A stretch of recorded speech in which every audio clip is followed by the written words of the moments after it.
Okay, so clearly I'm in need of a haircut because what is going on here? But anyways, let's get into it. So today I wanted to come on here and I wanted to talk about technomancy, cybermancy, and how it's more prevalent than most people think it is.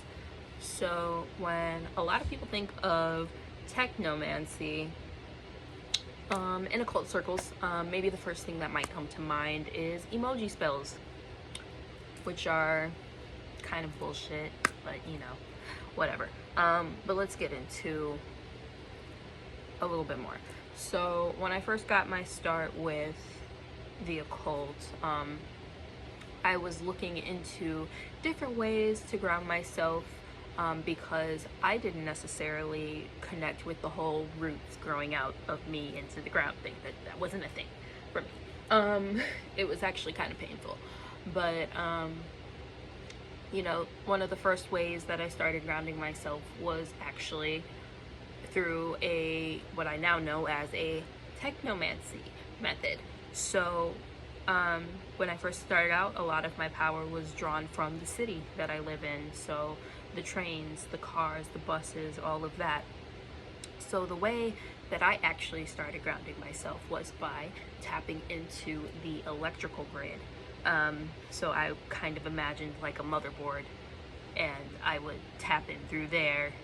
It would be like a little ping, blue light would shoot out and kind of connect me to everything that was going on in the city. So that's one method to ground yourselves if you guys are more technologically inclined, like I was at the time. So cybermancy, backpedaling a little bit, sorry, this is going to be a little bit of a chaotic video. So cybermancy is essentially the use of technology and fusing that with spirituality and the occult.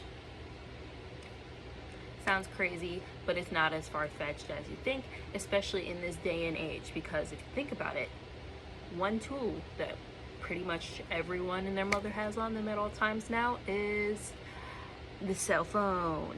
Yes. So if you ever think about it, your cell phone is actually a portal. Sounds crazy, perhaps, but think about it like this. So one of the most common ways for people to have communed with spirits in the olden days was through something called a black mirror, or an obsidian mirror, which was essentially, well, I mean, it's kind of self-explanatory. It was a black mirror, and through gazing into this mirror, your subconscious mind would connect with outer forces. So think about it now. What are we using our cell phones for? Gazing into and connecting with outer forces.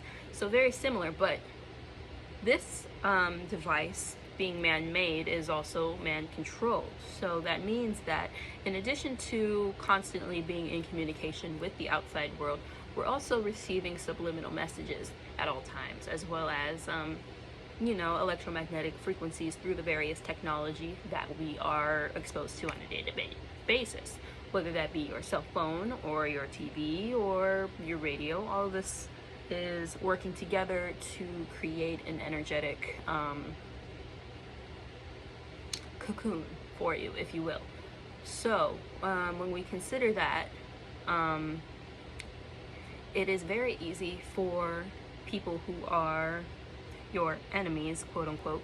I say quote unquote because there are no real enemies anymore, but people who deem themselves your enemies could very easily tap into the portal that is your phone. Most people don't tend to think toward these things when they're doing their protections, so it's actually quite easy to do so.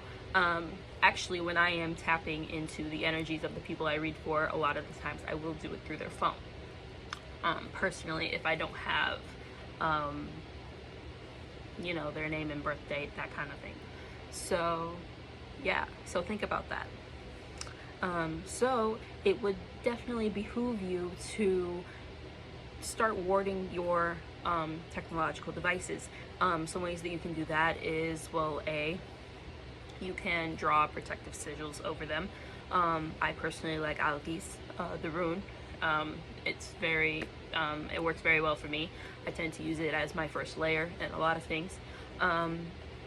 Another option that you could have is, other than firewalls and all of that, the physical protections, you could also pray over your device and ask your guides and your deities to protect you as well.